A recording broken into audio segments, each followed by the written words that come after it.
Well, as the theme states, CBOF49 marks a year that we create a roadmap to success and build a golden opportunity. Our guest speaker, well, he has a wealth of knowledge when it comes to maneuvering the roadmap to success. His name is Hill Harper.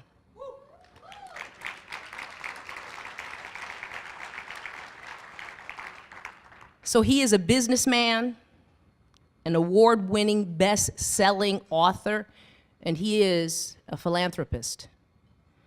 He is famous for starring in well-known series and movies such as CSI, Miami, CSI, New York, and A Good Man is hard to find.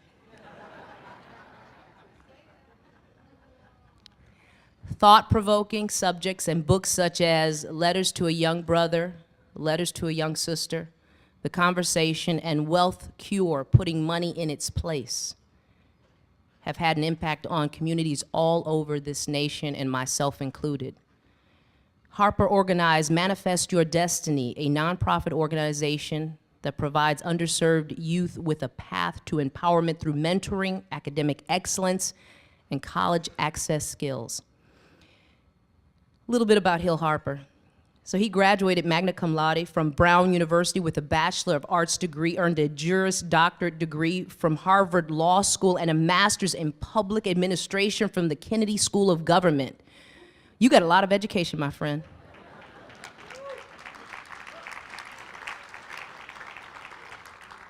So many of you may not know this little fact about Hill Harper, but he went to school with President Barack Obama. They were classmates at Harvard Law School, and he served as a member of the Obama National Finance Committee.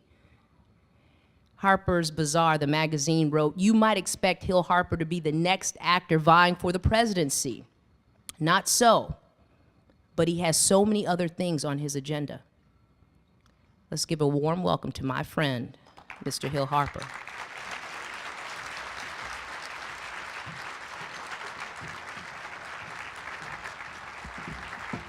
How come you didn't stay up here to give me a hug or something?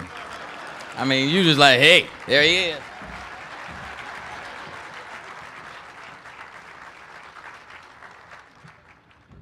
Hey, everybody, it's great to be here. I love Chicago, and I don't get here as much as I would actually like, and it's such a special city. And for me, being invited for this type of event is very special because economic development, economic empowerment is something that's near and dear to my heart. But I do have a bone to pick because, you see, I understand, and I just actually realized this sitting here at my table, is that this is the 49th annual, which means y'all didn't want me for the 50th. So somebody had to do the 49th. So I feel like I was, one of those guys that's far down the list, when I'm the warm-up act for the big year. But it's okay. My mother thinks I'm a good guy. I travel a lot, and I speak to organizations across the country, which takes me away from my family a great deal. But coming here, I must say, it gives me a chance to connect with one of my closest family members. So I need to recognize her. My cousin Lois is here. Lois, stand up, please. You all put her way back in the back table. Thank you for respecting my family yet again. She talked to me about the work she does at CVM Solutions, and it's nice. The important work they do to support the flow of trillions of dollars in contracts to companies owned by so-called minorities and women and other utilized segments of the population. And she's attended many talks I've given here in Chicago, so I'm glad that she has an opportunity to hear me speak this morning at an event she actually would be at anyway. So that's nice. And let me also recognize Melvin and Gerald and Sheila and Vasanthi and Thomas. Thank you so much for having me here. Nicor Gas, AGL Resources. I'll tell you, it's a great group. And also, I want to recognize Pat Eves. Pat Eves, you're fantastic. Thank you for having me here. And You know, when I speak about Chicago MSDC, and we talk about business diversity, and obviously diversity of thought, ideas, inclusion is critical to the growth and development of our country, and certainly here in Illinois, as the comptroller mentioned, it's critical to certainly the growth of traditionally underserved communities. Part of the reason why you have this book, The Wealth Cure, on your desk is that, as was mentioned, I started a foundation called the Manifest Your Destiny Foundation, which was its charge is to help deal with the massive incarceration rate and spiraling incarceration, the spiraling dropout rates in certain communities, the jobless rate in certain communities. And what I started to realize as I got deeper and deeper in working in these communities is that I could talk about these things all the time and try to fill holes, but ultimately economic development in these communities and access to jobs and helping small businesses was really going to be the critical piece. Most of the folks would come and talk to me. I'd say, well, what do you want to do? What are your goals? I talk about this idea in all of my books of being active architects of our own life, the concept that we can build our lives, build our communities, build our cities the way architects build a structure, but it starts just like an architect with a blueprint. And I would ask these families, what is your blueprint? What do you want to achieve? What do you want to create? What type of legacy or impact do you want to have? What can I help you build? And quite often the response was, I want to do this, Hill, but I can't because of, and then you know what the next phrase is, it's money. Money seemed to be the excuse to stop so many of us. And so economic development and empowerment and getting rid of some of the myths around money became my goal and the goal of this book, The Wealth Cure, that you all have, and I hope you read and don't let it gather dust, because if it does, I'm going to be mad again. You know, so-called minorities are certainly capable, certainly qualified, certainly poised and ready to do business with, in small ways, major corporations, et cetera. And it frustrates me a great deal when I hear individuals explain to me that they can't find so-called qualified businesses or partners to work with for a business-to-business transaction. And we all know that that's not true.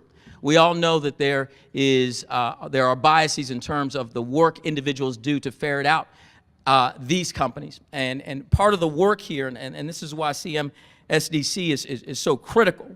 You know, it's the oldest organization of the type of in the country, and it grew out of a first business opportunity day in 1967. And when we talk about who they serve, you just look at the percentages, and this is what really was encouraging to me.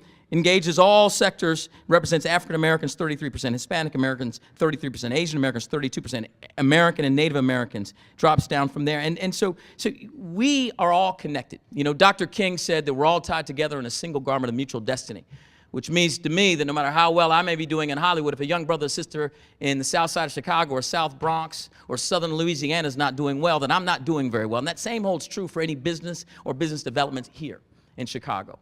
I own a hotel in New Orleans, and so I know what it's like to deal with issues around small businesses and so-called minority-owned businesses. I own restaurants in Los Angeles and in New York City. I have different interests in different companies that create products and sell to our community. So I have a keen understanding of what it's like and the challenges that we face.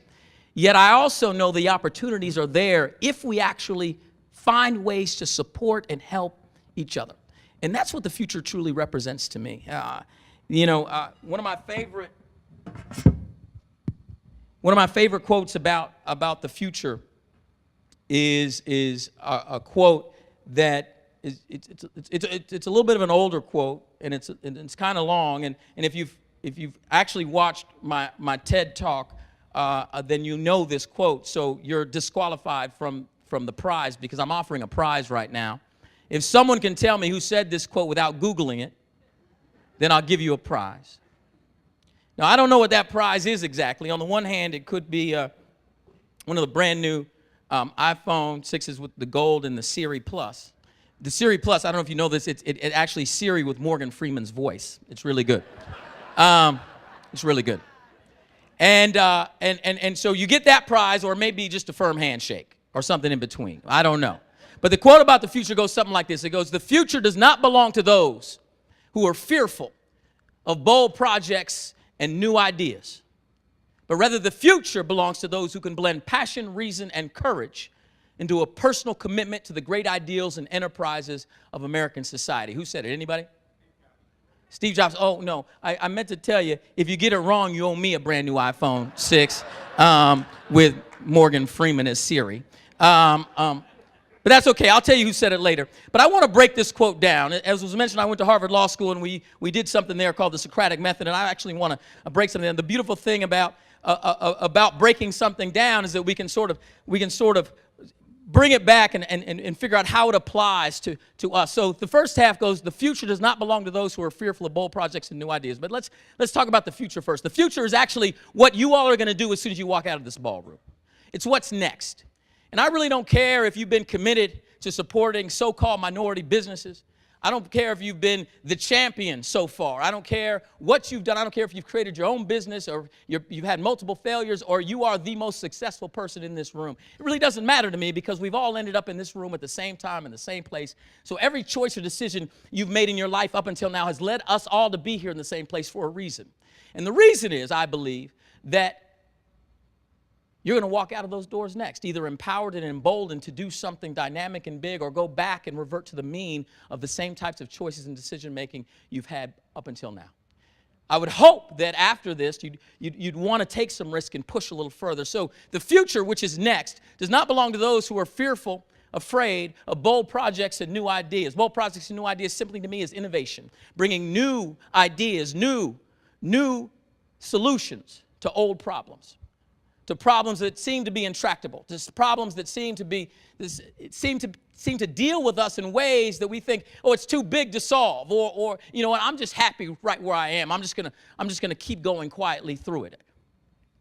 Innovation, being bold, being a problem solver. The future does not belong to those who are afraid of bold projects and new ideas, but rather the future belongs to, and then the quote says 3 words.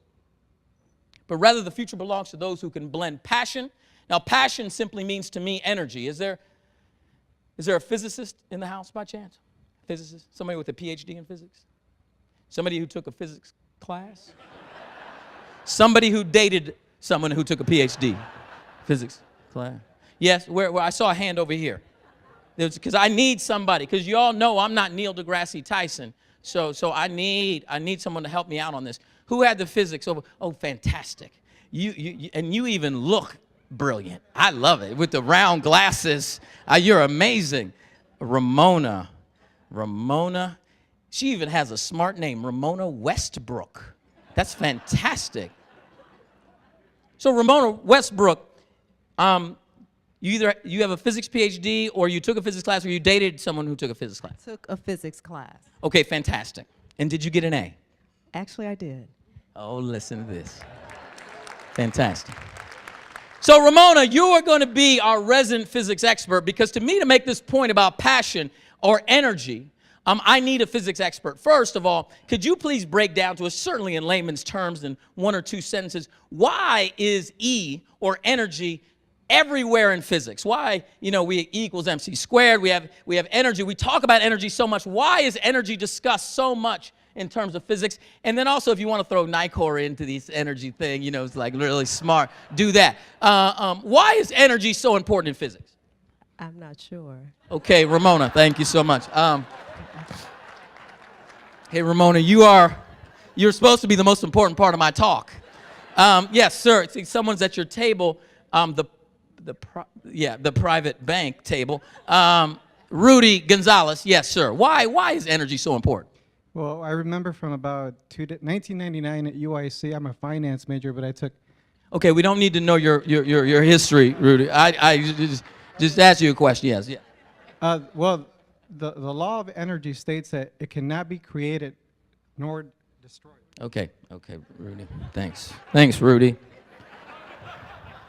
Okay, this isn't going quite the way I wanted it to go. So here's the deal. Energy is ubiquitous. The energy is the force that actually move something or create some measure of change, there's a law in physics that tells us, and I'm sure Ramona and Rudy would corroborate this, that to change the composition of a mass that's in stasis, to actually move something that is not moving, you need to apply energy to it to move it, right? So if I want to move this mic up, I got to apply energy, down, energy. There's also always constant energy in the form of gravity pulling down. But if I want to move something like this podium and I use my pinky, I really can't do it because physics also tells us that the amount of energy that's required to change a mass has to be at least equal or greater than the mass itself. So if you actually want to impact a big problem, bringing too little energy to the table is going to have inconsequential effects. And I would suggest to you that when we look at problems that are facing many of our communities and many of our businesses, and even B2B relationships and minority partnerships and all of these types of things, we tend to bring too little energy to the table. And those organizations that we call to task, we actually don't call them to task hard enough. We don't speak truth to power. We bring too little energy to the table, so therefore we're not able to move something that's a little bit bigger. And then we get frustrated because we're like, well, why isn't it changing? Why aren't we seeing the meter move? And it really reverts back to us. Are we exhibiting the amount of energy that's required to move the meter? You know, one of my heroes is Dr. King, obviously, and the beautiful thing about Dr. King is that he brought a lot of energy to the table. He made rooms uncomfortable. He was willing to do things that most people weren't willing to do. And that's how things start to change. The question I have for you, are you willing to start to do things that most folks aren't willing to do? Are you willing to bring your passion or your energy to the table to do that? And Rudy's absolutely right. The beautiful thing about energy is that it cannot be created or destroyed. So I would suggest to you that we have enough collective energy in this room to change and rewrite Chicago, to change and rewrite this state. Yet, the question is, will we bring enough collective energy to the table to do that?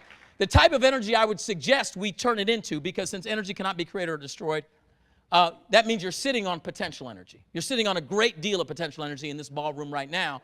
The type of energy I would suggest that we turn it into is 1, radiant energy, and 2, kinetic energy. Radiant energy is the energy of light, and we need to actually shine light on areas where there is malfeasance. We need to shine light on areas where there is injustice. We need to shine light on companies that aren't stepping up and doing the right thing. We need to call them to task, so we need to shine a light of radiance. The other type of energy is kinetic energy, and that's the energy of action. That's the energy of put a foot in it. That's the energy of, I'm not just going to sit by placidly and quietly, I'm actually going to get dirty with it. I'm going to actually fight, I'm going to put on the gloves, and I am going to fight for what I believe in. Because shining a light on it is great, but sometimes you got to fight to see it change. So, the first word, passion, which is energy. The second word is the word reason, which is an old-timey word. Not too many people use it anymore. But it simply means, to me, critical thinking skills. So the idea here is that just having the level of energy required to move the mass is not enough. We actually have to have a plan, or a critical thought-out plan of how specifically to apply the energy to have maximum effect. So being a critical thinker is great. It was mentioned that I went to school with our current president, and I met him on the second day of class. I wanted to play basketball. The thing about Harvard Law School is the library is full, but the gym is empty, and I was in there by myself playing. And you know what's amazing is it's called Hemingway Gymnasium at Harvard Law School. It's our own little gym. And I was there by myself, and I was bored, and I went to go to the door, and in walked this tall, skinny guy. His socks were put up a little too high, and his shorts were a little too small. And he looked a little odd, but it was okay. And so I ran up to him. I said, "Hey, man, you want to play basketball?" And he looked down at me. He said, "Well, why else would I be in the gym?" I said, "Don't get smart with me, man. I will cut you." I said, "What's your name?" He says, "My name's Barack." I said, "Barack, nice to meet you." So we ended up playing some ball, and we ended up playing a lot of basketball the next 3 years. I actually stayed for a 4th year and got my master's in government from the Kennedy School, or master's in public administration from the Kennedy School. So, I have him beat there. He doesn't have a degree in government, Yeah. It's okay. I'm not bitter. So what's interesting about this, and I say this around this idea of being a critical thinker, is that we have to have a plan. And what's so interesting about this is that when this man that I actually looked up to a great deal, and not just because he's taller than me, I looked up to him because I came to school when I was in my early 20s. He was almost 30, you know, because he had taken some time to be here in Chicago doing his community organizing, and he was almost 30 years old. When you're in your early 20s and someone's almost 30, they seem like they're so old, you know.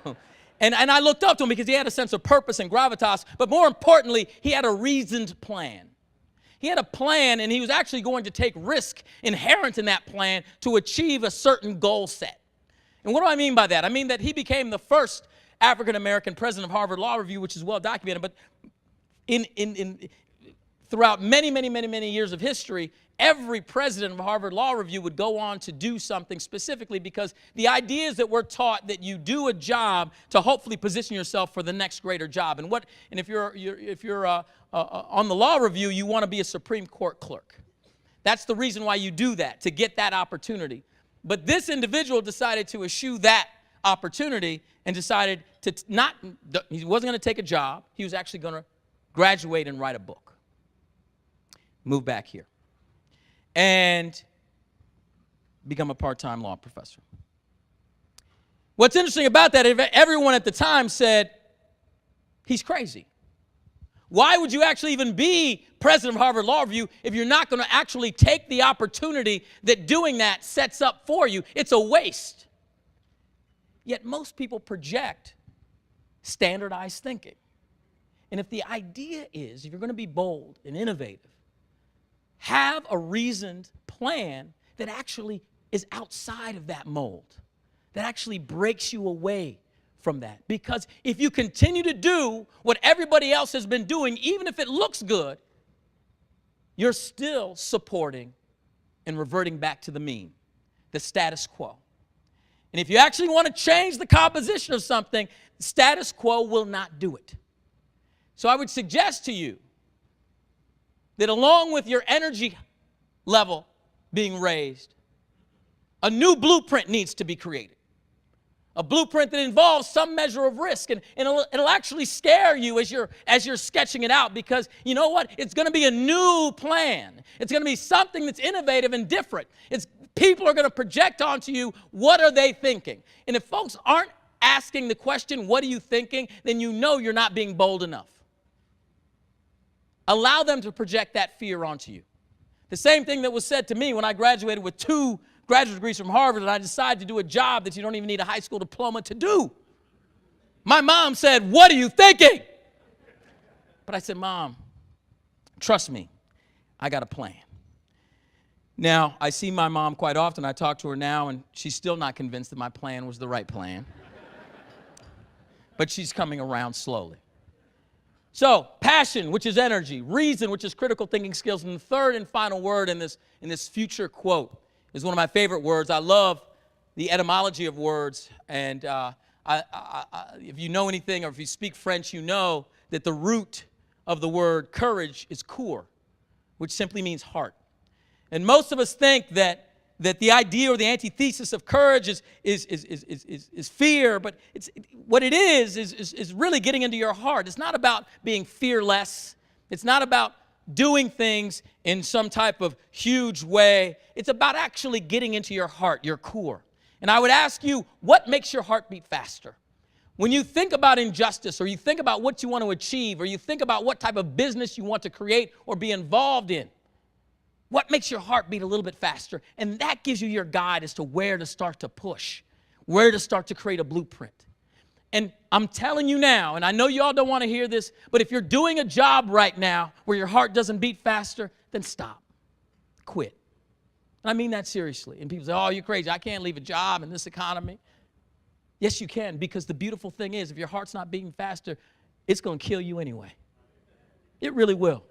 It really will. And part of that, I say these comments with my heart being heavy because Prince was actually a very dear friend of mine. Prince and I became friends, and what's amazing about that is I used to watch Purple Rain over and over and over again. It actually inspired me, and this is someone I didn't know at the time. He inspired me to make more bold and dynamic choices, because that film is all about stepping out of the norm and being someone who's different, and then coming to terms with being a little different but being brilliant at the same time. And it resonated with me, so I watched it over and over and over and over again. And then when I had the opportunity to meet him, and somehow, and for some reason, he took a liking to me, so he started inviting me, and we started hanging out and talking about issues and things. We spent a lot of time together, and we hung out, and some of the best times of my life. He had a party at his house one time, and we stayed up. He would stay up all night. He was like a vampire. He would sleep all day, stay up all night. It was about 6 or 7 a.m. And I was just leaving his house, and just as I got there were about 6 people left. In walked Stevie Wonder. And Stevie Wonder, and Prince would always set up his band in his living room. So he had all the instruments in his living room. So Stevie sat at the keyboard, Prince strapped on his guitar, and 6 of us just sat in his living room listening to Stevie Wonder and Prince jam.